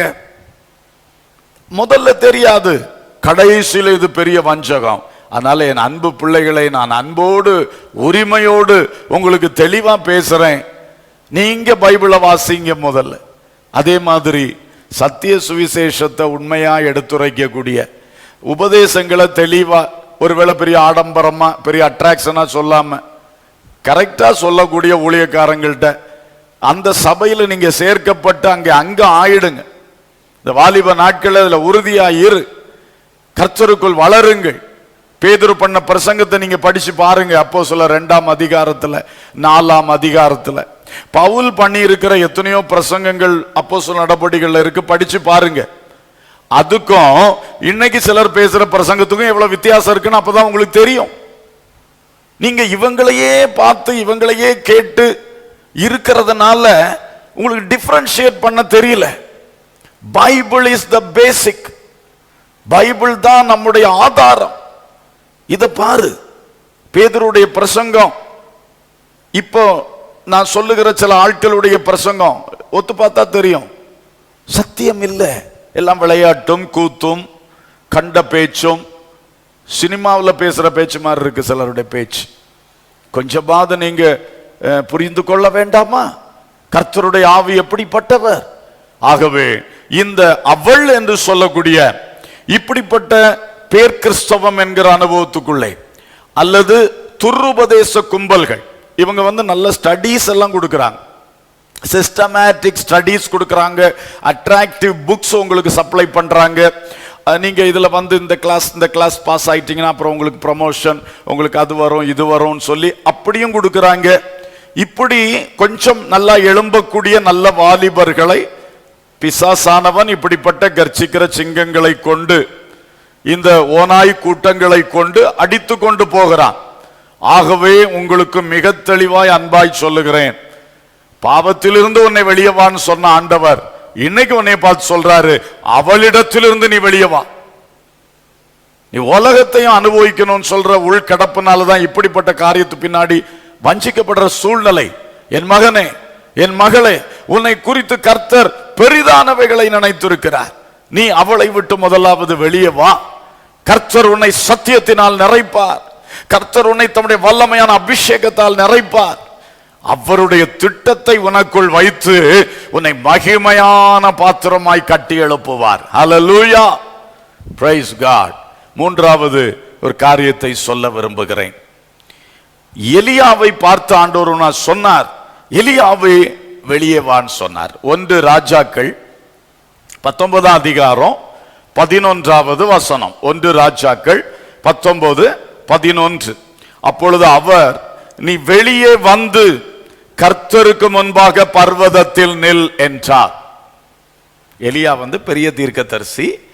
அவர் கர்மேல்ல பெரிய அளவுல கர்த்தரிடத்திலிருந்து அக்கினி இறக்கி எல்லா இஸ்ரவேலரும் கர்த்தரே தெய்வம் அப்படின்னு அறிக்கை பண்ண வச்சாரு. 3.5 வருஷம் பெய்யாத மலைய தேசத்துல பெய்ய வச்சாரு. ரொம்ப அற்புதங்கள் நடந்தது. அதுக்கு அடுத்த ஒரு சம்பவம், அந்த ஏசபேல் என்கிற பொல்லாத மகாராணி சொன்ன வார்த்தைக்கு பயந்து இந்த எலியா ஓடி ஒரு குகைக்குள்ள போய் படுத்து கிடக்கிறார். சோர்ந்துட்டார், தளர்ந்துட்டார், பயந்துட்டார். இப்ப கர்த்தர் சொல்றார், நீ அதிலிருந்து என்ன செய், நீ வெளியே வந்து, அந்த குகையிலிருந்து நீ வெளியே வந்து கர்த்தருக்கு முன்பாக நில். ஹல்லேலூயா. நான் முதலாவது பாவத்திலே அக்கிரமத்திலே கட்டப்பட்ட வாலிபர்களுக்காக கர்த்தர் இந்த வார்த்தையை நமக்கு தந்தார். இரண்டாவது, அதிலிருந்து விடுதலை பெற்றாச்சு. ஆனா பேர் கிறிஸ்தவம் என்கிற அனுபவத்திலும் துருபதேசம் என்கிற அனுபவத்திலும் கட்டப்பட்ட வாலிபர்களுக்கு வெளியே வா என்று கர்த்தர் அழைப்பு கொடுத்தார். இப்போ இன்னும் ஒரு நல்ல லெவல்ல பயன்படக்கூடிய வாலிபர்கள் இருக்கிறீங்க. நல்ல கிறிஸ்துக்குள்ள சாட்சியா இருக்கிறீங்க, நல்ல அபிஷேகம் பெற்று இருக்கிறீங்க, வசனம் நல்லா படிக்கிறீங்க, கர்த்தருடைய ஊழியங்கள்ல நீங்க சந்தோஷமா ஈடுபடுறீங்க. அந்த மாதிரி ஒரு குரூப் ஆஃப் யூத் நமக்கு இருக்கிறது. அந்த வாலிபர்களோடு நான் பேசுகிறேன். நீங்கள் எலியாவை போல சில சாதனைகள் படைத்த உடனே உங்களுக்கு ஜெபத்திலே ஒரு பெரிய வெற்றி வந்தது, நீங்க செய்த ஊழியத்திலே ஒரு பெரிய வெற்றி வந்தது, சில ஆத்துமாக்கள், சில உங்களோட நண்பர்கள் கிறிஸ்துவுக்குள்ள வந்தாங்க, சபையில் நீங்க சில காரியங்களை நல்லா பண்ணுனீங்க, ஒரு யூத் மீட்டிங், ஒரு யூத் கேம்ப், ஒரு ஈவென்ட் அழகா நீங்க பண்ணிட்டீங்க, காலேஜ் லைஃப்ல ஸ்டடீஸ்ல நீங்க சக்சஸ் பண்ணுனீங்க, வேலையில நீங்க சக்சஸ் பண்ணுனீங்க. இப்படியெல்லாம் ஒரு சக்சஸ் வரும்போது பாருங்க, இந்த பொல்லாத சாத்தான் உங்களை எங்கேயாவது பிடிக்கலான்னு சொல்லி சோர்வு, பயம், கலக்கம், இது சந்தேகங்கள், இப்படிப்பட்ட ஏதாவது ஒன்றை கொண்டு போடுறோம். இந்த பெரிய எலியாவுக்கு ஒரு ரொம்ப சோர்வு வந்துருச்சு. மனுஷன் தானே. ஆகவே என் அருமையான நல்ல ட்ரையம்பன்ட் யூத், நல்ல கம்பீரிக்கிற நல்ல ஜெயமா வரக்கூடிய வாலிபர்களே, உங்கள சிலருக்கு ஒருவேளை இந்த அனுபவம் இன்றைக்கு இருக்கிறதா? நீங்க நல்லா இருந்தீங்க, ஆனா இப்ப கொஞ்ச நாளா ஒரு குகைக்குள்ள போய் இருக்கிறீங்க. ஒரு வெறுப்பா இருக்குது, சில கேள்வி எழும்பிக்கிட்டே இருக்குது.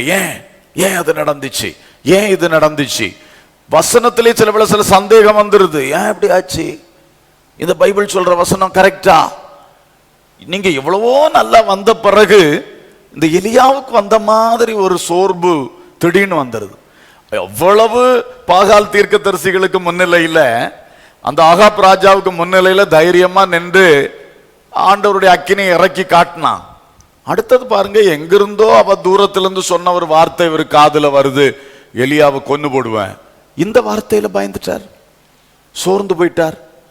அப்படித்தான் நமக்கு இருக்கிறது. இது பிசாசனுடைய பயங்கர தந்திரம். ஆனா நீங்க இந்த குகையில் இருந்தோம் இன்றைக்கு வெளியே வா, கர்த்தருக்கு முன்பாக நில் என்று கர்த்தர் சொல்றார். அல்லேலூயா. இந்த எலியாவுடைய இன்ட்ரோடக்ஷன் நீங்க பார்த்திருக்கீங்களா? 1 ராஜாக்கள் 17 ஃபர்ஸ்ட் இவரை பற்றி சொல்லப்படுற வசனமே என்னன்னா, கர்த்தருக்கு முன்பாக நிக்கிற எலியா. இவருக்கு அட்ரஸ் என்ன? கர்த்தருக்கு முன்பாக நிக்கிற எலியா. சும்மா யாரோ அல்ல சோர்ந்து கிடக்கிறது, ஆரம்பத்திலிருந்தே கர்த்தருக்கு முன்பாக நிக்கிற ஒரு எலியா. என் தம்பி, என் தங்கச்சி, நீ கர்த்தருக்கு முன்பாக நிக்கக்கூடிய பிள்ளை. காலையில எழும்பி நீ கர்த்தருக்கு முன்னால நின்று ஜெபிக்கிற பிள்ளை. மகனே, நீ இரவு கர்த்தர் முன்னால ஜெபிக்கிற. உனக்கு ஜெபம் ஒரு சந்தோஷமா இருக்கு, நீ இயேசுவோட பேச பழகி இருக்க, பைபிள் உனக்கு வேதம் மகிழ்ச்சி, மனமகிழ்ச்சியா இருக்கு. இப்படி நல்ல நிலையில நீ வந்திருக்கிற. ஆனா இப்போ சில காலங்களாக ஒரு குகைக்குள் நீ இருக்கிறாய். உன்னை கர்த்தர் மறுபடியும் சொல்றாரு, எலியாவே, இங்கே உனக்கு என்ன காரியம்? நான் உன்னை பற்றி எவ்வளவு நோக்கம் வச்சிருக்கேன், திட்டம் வச்சிருக்கேன். நீ இந்த குகைக்குள்ள இருக்கிறதுக்கு உனக்கு என்ன காரியம்? இப்பொழுது நீ வெளியே வந்து கர்த்தருக்கு முன்பாக நில். அதான் ஆண்டவர் சொல்றார், you come again in the presence of God. நீ திரும்ப அந்த கர்த்தருக்கு முன்பாக வந்து நில்லு. உன் ஜெபத்தை நீ குறைச்சிடாத. இந்த வெறுப்போ, கசப்போ, சந்தேகமோ, குழப்பமோ, பயமோ, சோர்வோ, யாரோ ஏதோ வார்த்தை சொல்லிட்டாங்க, இயேசபேல் சொன்ன மாதிரி. அது ஒருவேளை உங்க பாஸ்டரா கூட இருந்துடலாம், சர்ச்சு தெரியாம ஏதாவது சொல்லிடுவாங்க. ஒருவேளை உங்க ஒரு பிலீவரா இருக்கலாம், உங்க ஒரு விசுவாசியா இருக்கலாம். ஏதோ ஒன்று சொல்லிட்டாங்க, உனக்கு ரொம்ப டிஸ்கரேஜ்மெண்ட் ஆயிருச்சு, ரொம்ப சோர்ந்துட்ட நீ. அல்லது உங்க அப்பா அம்மா சொல்லிப்பாங்க, ஃப்ரெண்ட்ஸ் சொல்லியிருப்பாங்க, யாரோ இருக்கட்டுமே, யாரோ தெரியாம போட்டாங்க ஒரு வார்த்தை. இன்னைக்கு அந்த வார்த்தை உனக்குள்ள பயங்கரமா கிரியை செஞ்சிருச்சு, ரொம்ப சோர்வாயிட்ட. சரி, என்ன இது, இனி இந்த ஊழியமே வேண்டாம், இனி இந்த பைபிள் ரீடிங்கே வேண்டாம், இனி இந்த மாதிரி ஜெபம்லாம் நம்ம பண்ண வேண்டாம், எதுக்கு எதுக்கு அப்படின்னு சொல்லி நீ ரொம்ப குழம்புற. நீ செய்ய வேண்டிய என்ன தெரியுமா? திரும்பவும் நீ ஆண்டவர் பாதத்துல வா, ஆண்டவருக்கு முன்னால வா, இதெல்லாம் ஆட்டோமேட்டிக்கா சரியா. அல்லேலூயா. நமக்கு எந்த ஒரு தோல்வி வந்தாலும், எந்த ஒரு வீழ்ச்சி வந்தாலும், எந்த ஒரு சறுக்குதல் வந்தாலும், நம்ம உடனே கர்த்தருக்கு முன்பாக வந்து நிக்க பழகணும். கர்த்தருக்கு முன்பாக வரும் பொழுது நிச்சயம் அங்கே ஒரு சந்திப்பு உண்டாகும், ஒரு கிரியை உண்டாகும். அல்லேலூயா. சோ இப்படிப்பட்ட சோர்வுக்குள் யார் இருக்கிறீங்களோ, இன்றைக்கு நீங்க அதிலிருந்து வெளியே வந்து நீங்க கர்த்தருக்கு முன்பாக நெல்லுங்க. இன்னைக்கு you restart your prayer, you restart your Bible reading, your sincere Bible reading, you restart the prayer you used to pray filled with the Holy Spirit. நீ வழக்கமா அபிஷேகத்துல நிரம்பி மகிழ்ந்து ஆண்டவரோட பேசுவார்ல, அதை திரும்ப நீ ரீஸ்டார்ட் பண்ணு. வெளியே வா, கர்த்தருக்கு முன்பாக நெல்லு. கர்த்தர் இந்த சோர்வுகளை எல்லாம் அடிச்சு தகர்த்துருவார். ஒன்னும் இல்லாம பழையபடி உற்சாக ஆவி உன்னை தாங்கும். உன் மேல அந்த அபிஷேகம் இருக்கு. அபிஷேகம் ஒன்னும் நீ இழந்து போகல, நீ கொஞ்சம் மங்கி இருக்கிற, அவ்வளவுதான். கொஞ்சம் உன்னை அடக்கி வச்சுட்ட, அவ்வளவுதான். பயப்படாத, வா, வெளியே வா.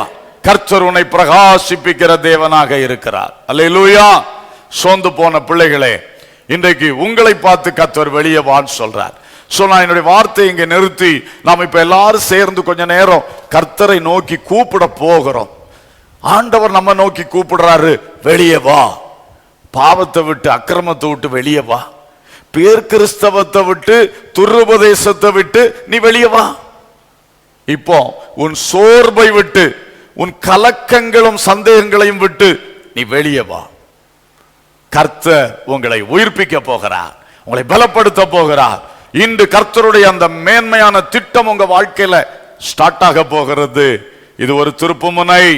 எல்லாரும் இப்பொழுது கண்களை மூடி கர்த்தரை நாம் நோக்கி பார்க்கலாம். பல இடங்களில் இருக்கிறீங்க, யூசுவலா நம்ம ஒன்று கூடுவோம், இன்னைக்கு கூட முடியல, ஆனா சின்சியரா ப்ரே பண்ணுங்க, சின்சியரா ஜெபம் பண்ணுங்க. எங்க இருக்கிறீங்களோ அந்த இடத்துல இப்பொழுது உண்மையாக கர்த்தரை நோக்கி பாருங்க, கர்த்தரை நோக்கி பாருங்க. எல்லா கர்த்தருடைய பிள்ளைகளும் இப்பொழுது தேவனை நோக்கி உண்மையான இருதயத்தோடு, ஹல்லேலூயா, உத்தம இருதயத்தோடு அப்படியே நீங்கள் கர்த்தரை நோக்கி பார்ப்பீர்களாக. நான் உங்களுக்காக ஜெபிக்கும் பொழுது நீங்களும் என்னோடு சேர்ந்து ஜெபிக்கும்படி மிக அன்போடு கேட்டுக்கொள்கிறேன். முதலாவதாக உங்க இருதயத்தை திறந்து கர்த்தருக்கு முன்னால வைங்க, கர்த்தருக்கு முன்னால வைங்க. உங்க இருதயத்தை திறந்து கர்த்தருக்கு முன்னால வைங்க. பாரோம் தந்தையே எந்தன் உள்ளத்தை, யாரும் காணாவுள் அலங்கோலத்தை, பாரோம் தந்தையே எந்தன் உள்ளத்தை, யாரும் காணாவுள் அலங்கோலத்தை, மனம் நொந்து மருளுகிறேன், பரிசுத்தம் கெஞ்சுகிறேன், மனம் நொந்து மருளுகிறேன், பரிசுத்தம் கெஞ்சுகிறேன். பரிசுத்தர் கூட்டம் நடுவில் ஜொலி தீடும் சுத்த ஜோதியே ஆரோபியே, இவ்வேளையில் ஆடிய நெஞ்சம் வாரீரோ, ஆரோபியே, இவ்வேளையில் ஆடிய நெஞ்சம் வாரீரோ. ஹல்லேலூயா. எல்லா கர்த்தருடைய பிள்ளைகளும் உண்மையா இருதயம் திறந்து உன் வாழ்க்கையின் அந்தரங்கத்தில் இருக்கிற அந்த அலங்கோலம் என்ன, அந்த அருவருப்பு என்ன, அந்த பாவம் என்ன, அந்த அக்கிரமம் என்ன, இப்பொழுது நீ உள்ளம் திறந்து கர்த்தரை நோக்கி கூப்பிடு. அப்பா, மனம் நொந்து விட்டேன், எனக்கு இந்த நிலைமை ஆகிவிட்டதே, என்னை இதிலிருந்து விடுவியும் நாதா, என் பாவங்களை மன்னியோ. சொல்லு தம்பி, சொல்லு தங்கச்சி, என் பாவங்களை மன்னியோ.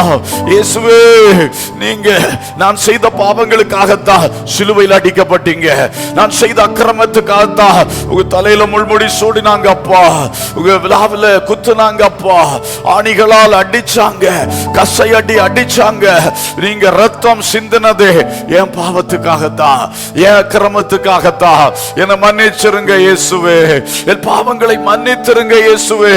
என்னோடு கூட நீ கூப்பிட ஆண்டவரிடத்துல, உனக்காகத்தான் நான் ஆண்டவர் நோக்கி கூப்பிடுறேன். இயேசுவே, இறங்கும் ஐயா, என் பாவங்களை மன்னியோ, என்னை பரிசுத்தப்படுத்தோ, என் ஆத்மாவையும் ரத்தத்தால் கழுவோ. ஓ, என்னை சுத்திகரியோ, என்னை ஆசீர்வதித்து நீங்க விரும்புகிற மேன்மைக்கு நேராக என்னை எழுப்புங்க. ஹல்லேலூயா, ஹல்லேலூயா, ஹல்லேலூயா.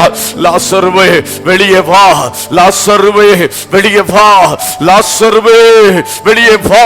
உலகபரா திகா சந்தா உலகமான அத்திகரா சந்துனா உலிபா லிகந்தனா சிமனா ஷலகமௌலி அந்தனா. In Jesus name let there be deliverance. இயேசுவின் நாமத்தில் பாவ கட்டுகள் உடைக்கப்படுவதாக, அக்கிரம சிந்தைகள் இயேசுவின் நாமத்தினாலே பிள்ளைகளுடைய உள்ளங்களை விட்டு வெளியேறுவதாக. சிந்தனைகளில் விடுதலை, உணர்ச்சியில் விடுதலை, செய்கையிலும் நடக்கையிலும் பார்வையிலும் பேச்சிலும் இயேசுவின் நாமத்தில் விடுதலை. பாவ கட்டுகள் உடைக்கப்படட்டும், அக்கிரம சிந்தனைகள் உடைக்கப்படட்டும். இயேசுவே, நீங்க விரும்புகிற ஒரு பரிசுத்தம், நீங்க விரும்புகிற ஒரு பரிசுத்தம் அநேகருக்கு முன்பதாக இயேசு கிறிஸ்துவுக்கு ஒரு உத்தம சாட்சியாக இருக்கும்படி, ஒவ்வொரு பிள்ளைகளுடைய வாழ்க்கை எழும்பி பிரகாசிக்கும்படி பாவ கட்டுகளை மாற்றி கொடுங்கப்பா. இன்றைக்கு இயேசுவின் பிரசன்னம் அந்த பிள்ளைகளுடைய வாழ்வில் வரும்படி ஜெபிக்கிறோம்.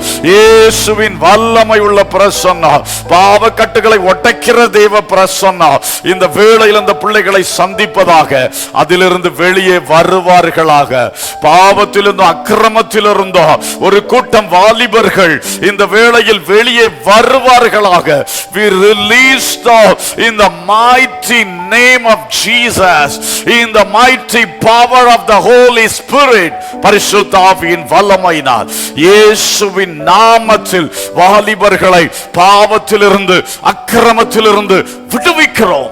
போதை கட்டுகள் உடைக்கப்படட்டும், வேசித்தன விபச்சார கட்டுகள் உடைக்கப்படட்டும், இச்சையின் சிந்தனைகள் அது உடைக்கப்படட்டும், காதல் வலைகள் உடைக்கப்படட்டும். வேறு எந்த விதமான பொய்கள், திருட்டுகள், கொலைபாதகங்கள், கெட்ட கிரியைகள், அடிதடிகள், பிரச்சனைகள், எல்லாவித மாமிச கிரியைகள், பகைகள், விரோதங்கள் எல்லாவற்றிலிருந்தும் இயேசுவின் நாமத்தில் விடுதலை வருவதாக. பழி வாங்கும் சிந்தனையிலிருந்து இயேசுவின் நாமத்தில் விடுதலை வருவதாக. என் அன்பு தகப்பனே, வல்லமை இறங்கட்டும். உம்மை நோக்கி உள்ளம் திறக்கிற ஒவ்வொரு தம்பி தங்கச்சிக்கு இன்றைக்கு விடுதலை வருவதாக. உலகபர சிக்கமன துலந்தனசி உலபல கத்துர வௌஷந்தல லிமனா ஷிமனா உலகத்தி மனக்கத்துரி பிலக்கத்துனா சிமனா Santhana. Yes, in the name of Jesus, விடுதலை தாரும் ஐயா. ஓ ஹல்லேலூயா. எல்லா பிள்ளைகளும் கர்த்தர் நோக்கி ஜெபம் பண்ணுவோம். ஒரு சில நிமிடங்கள் கூட ஜெபத்தில் தரித்திருப்போம். ஓ praise God. இப்பொழுது துருபதேசத்தில் கட்டப்பட்டிருக்கவங்களுக்காக, ஆமென், பேர் கிறிஸ்தவம் என்கிற அனுபவத்தில் கட்டப்பட்டிருக்கவங்க அந்த வாலிபர்களுக்காக ஜெபம் பண்ணுவோம். ஆமென். இயேசுவே, இந்த வேளையில் உங்களை நோக்கி கூப்பிடுகிறோம். அப்பா பிதாவே, உங்களை நோக்கி விண்ணப்பம் பண்ணுகிறோம். எந்த வாலிப தம்பி தங்கச்சி யார் இந்த துருபதேசத்துக்குள்ள கட்டப்பட்டிருக்காங்களோ, இயேசு கிறிஸ்துவின் நாமத்தில் பரிசுத்த ஆவியானவர், சத்திய ஆவியானவர் அவர்கள் மேல் இப்பொழுது வரும்படியாய் ஜெபிக்கிறோம். கிருபையாய் இறங்கி அந்த வஞ்சிக்கிற ஆவிகளுடைய கட்டுகளை உடைத்தெறியும்படியாய் ஜெபிக்கிறோம். அந்த வஞ்சிக்கிற ஆவி விலகட்டும், தெளிந்த சிந்தனை உண்டாகட்டும், சத்தியத்தை அறிகிற அறிவு அந்த பிள்ளைகளுக்குள் உண்டாகும்படி தேவ சமூகத்தில் விண்ணப்பிக்கிறோம். பரிசுத்த ஆவியானவரே, சத்திய ஆவியானவரே, இந்த கட்டுகளை உடைத்து எங்கள் பிள்ளைகளை வெளியே கொண்டு வரும் என்று ஜெபிக்கிறோம். அப்பா, யார் பேர் கிறிஸ்தவ அனுபவத்துக்குள்ள இருக்கிறாங்களோ, பேருக்கு தான் ஒரு கிறிஸ்தவன், பேருக்கு ஒரு பெந்தெகோஸ்து, பேருக்கு ஒரு கிறிஸ்தவன் என்று சொல்லிக் கொண்டு, ஆனா உள்ளத்துல இல்லப்பா, உள்ளத்துல கிறிஸ்து இல்ல, உள்ளத்துல கிறிஸ்துவோட வசனம் இல்ல, ஆமென், கிறிஸ்துவினோட தன்மை இல்ல, உலக ஆசையே நிரப்பி கொண்டிருக்கிறது. இயேசுவே, இப்படிப்பட்ட ஒவ்வொருவருக்கும் இந்த உலகத்தின் ஆவியின் கிரியை மாற்றி கிறிஸ்துவின் ஆவியானவர் அவர்களை உமக்கென்று எழுப்பும்படி ஜெபிக்கிறோம். ஆமென். க்ளோரி, ஹல்லேலூயா. பரிசுத்தாவின் அபிஷேகத்தை எந்த பிள்ளைகள் இதுவரை பெற்றுக்கொள்ளவில்லையோ, இப்போ உங்களுக்காக நான் ஜெபிக்கும்படி விரும்புகிறேன். நீங்க எந்த இடத்துல இருந்தாலும் சரி, நீ வாஞ்சையோடு இப்பொழுது கர்த்தரை நோக்கி பார். பரிசுத்த ஆவியானவர் அந்நிய பாஷையின் வரத்தோடு, ஆமென், ஆவியின் வரங்களோடு வல்லமையான அபிஷேகத்தை உனக்கு இந்த நேரத்திலே கொடுப்பார். என்னுடைய நண்பன் ஒருவன் எனக்கு சொல்லி இருக்கிறான். அவன் சென்னையில் அண்ணா யூனிவர்சிட்டியில படிக்கும் பொழுது அவன் ஒரு எலக்ட்ரிக் ட்ரெயின்ல அவன் பாதி தொங்கின மாதிரி பாதி அப்படி நெருங்கி போன அந்த நேரத்தில் கர்த்தர் அவன் அபிஷேகித்தார்னு சொன்னான். அவன் எத்தனையோ நாள் ஜெபித்து கொண்டிருந்தானா, அந்த ட்ரெயின் ஜர்னியிலே அவன் ஜெபித்துட்டே இருப்பானா, இயேசுவே அபிஷேகிங்க அபிஷேகன்னு சொல்லி அந்த டைம் அபிஷேகித்தார். அவன் பக்கத்தில் இருக்கிற யாருக்கும் தெரியாத அளவு அற்புதமாக அபிஷேகத்தை ரிசீவ் பண்ணானா. இந்த ஜெபத்து நேரத்தில் நீங்க எங்கேயோ ஒரு இடத்துல உட்கார்ந்து இருக்கலாம், ஆனா பரிசுத்த ஆவியானவங்களை நிரப்ப அவரால் முடியும். நீ இப்போ உள்ளம் திறந்து தாகத்தோடு வாஞ்சையோடு கேளு. பொல்லாதவர்களாகிய நீங்களே உங்கள் பிள்ளைகளுக்கு நல்ல ஈவைகளை கொடுக்க அறிந்திருக்கும் போது பரமபிதாவானவர் வேண்டிக் கொள்ளுகிறவர்களுக்கு, தம்மிடத்தில் வேண்டிக் கொள்ளுகிறவர்களுக்கு பரிசுத்த ஆவியை கொடுப்பது அதிக நிச்சயம் அல்லவா என்று லூக்காவிலே எழுதப்பட்டிருக்கிறது. இது இயேசு சொன்ன வார்த்தை. நீங்கள் இப்பொழுது வேண்டிக் கொண்டால் பிதாவானவர் பரிசுத்த ஆவியை உனக்கு கொடுப்பது அதிக நிச்சயம். இப்பொழுது ஜெபம் பண்ணுவோம். பிதாவே, உமது ஆவியை, உமது பரிசுத்த ஆவியை இன்று ஒவ்வொருவர் மேலும் இப்பொழுது ஊற்றும் ஐயா, இப்பொழுது ஊற்றும் ஐயா. இதுவரைக்கும் இந்த அபிஷேகம் பெற்றுக்கொள்ளாத பிள்ளைகள் இயேசு கிறிஸ்துவின் நாமத்தில் சத்திய ஆவியின் அபிஷேகத்தை, பரிசுத்த ஆவியின் அபிஷேகத்தை, தேவனுடைய ஆவியின் அபிஷேகத்தை வல்லமையாய் பெற்றுக் கொள்வார்களாக. Receive in the name of Jesus. நிரப்புங்கப்பா, நிரப்புங்கப்பா. வல்லமையினாலே இந்த பிள்ளைகள் நிரப்பப்படுவார்களாக. வஞ்சிக்கிற ஆவிகள் எல்லாம் ஓடி போகத்தக்கதாய், உலகத்தின் ஆவி எல்லாம் ஓடி போகத்தக்கதாய், நாங்கள் பரிசுத்தம் அடைந்த இயேசுவுக்காக எழும்பத்தக்கதாய், வல்லமை உள்ள சாட்சிகளாய், பூமியின் கடைசி பரியந்தம் சாட்சிகளாய், கடைசி மூச்சு வரை சாட்சிகளாய், வல்லமையானவளாய் நிற்கும்படி, ஆமென், மனுஷகுமாரனுக்கு முன்பாக நிற்கும் திராணியை உருவாக்குகிற பரிசுத்த ஆவியானவர் உங்க பிள்ளைகளை நிரப்புங்க என்று ஜெபிக்கிறோம். நிரப்புங்கப்பா. ஏற்கனவே அபிஷேகம் பெற்ற பிள்ளைகள் உயிர்ப்பிக்கப்படுவார்களாக, பலப்படுத்தப்படுவார்களாக. Once more we need a fresh anointing, O Lord. ஒரு புது அபிஷேகம், ஒரு புது அபிஷேகம் இந்த வேளையில் உங்க பிள்ளைகளை நிரப்பட்டும். ரிகமலா சந்துனா துரவலி விகமனா ஓ லிகா சந்தரா லிகலா பௌஷந்தலா லிபிரி விகமனா சந்துலா ரியந்தரா ஷமலபலவா. Oh glory, oh glory, fill them, O Lord, fill them Jesus. லபக்கத்துரா பௌதரா ஷமலபௌரியந்தலா. Hallelujah, hallelujah. ஒவ்வொரு பிள்ளைகளை நிரப்பும்படி ஜெபிக்கிறோம். Thank you Jesus, thank you Jesus. இப்பொழுதோ எலியாவை போல சோர்ந்து போன பிள்ளைகளுக்காக ஜெபிக்கிறோம். தம்பி தங்கைகள் யார் கர்த்தருக்கு முன்பாக நிற்கிற பழக்கம் உள்ளவர்கள், அபிஷேகம் பெற்றவர்கள், தேவ கிருபைகளை பெற்றவர்கள், வல்லமையாக பயன்பட்டவர்கள், சிலர் இன்றைக்கு சோர்வின் குகையில் இருக்கிறார்கள், சிலர் பயந்து தவிக்கிறார்கள், சிலர் சில சந்தேகங்களுக்குள் சிக்கி தவிக்கிறார்கள். என் ஆண்டவர் இயேசுவின் வல்லமை, பரிசுத்த ஆவியானுடைய ஒரு தொடுதல் அந்த பிள்ளைகளுக்கு இன்றைக்கு உண்டாகட்டும் அப்பா. அந்த எலியாவின் சோர்வை நீக்கும்படி நீங்க அமர்ந்த மெல்லிய குரலில் பேசினீங்க என்று நாங்க படிக்கிறோம். அதே போல இந்த பிள்ளைகளுடைய, இந்த தம்பி தங்கைகளுடைய உள்ளத்தின் ஆழத்திலே என் ஆண்டவர் இயேசுவினுடைய சத்தம் அமைதலாக, மெல்லிய விதமாக, ஆனால் தெளிவாக, தெளிவாக, quite clear, quite clear, oh Lord. உங்க வாய்ஸ் ஆமென் உங்க பிள்ளைகளுக்குள்ள வரட்டும் என்று ஜெபிக்கிறோம் ஆண்டவரே. ஒரு வார்த்தை துணிக்க பண்ணுங்க ராஜா. வெளியே வா என்று சொல்லுங்க ராஜா. ஆமென். இப்பொழுது அவர்கள் விடுதலை பெற்று இன்று முதல் ஒரு புதிய அனுபவத்திலே, இன்னும் ஒரு ஹையர் க்ளோரி, ஒரு மேலான மகிமையின் அனுபவத்திலே எழும்பி பிரகாசிக்க உதவி செய்யுங்க ராஜா. உங்க வல்லமைக்காக ஸ்தோத்திரம், உங்க வார்த்தைக்காக ஸ்தோத்திரம், உங்க கிருபைக்காக ஸ்தோத்திரம். ஆமென். அப்பா, இன்றைக்கு இதுல இருக்கிற ஒவ்வொருவரையும், இதுல இணைந்து இந்த வார்த்தையை கேட்டு இந்த ஜெபத்துல பங்கு பெற்ற ஒவ்வொருத்தர்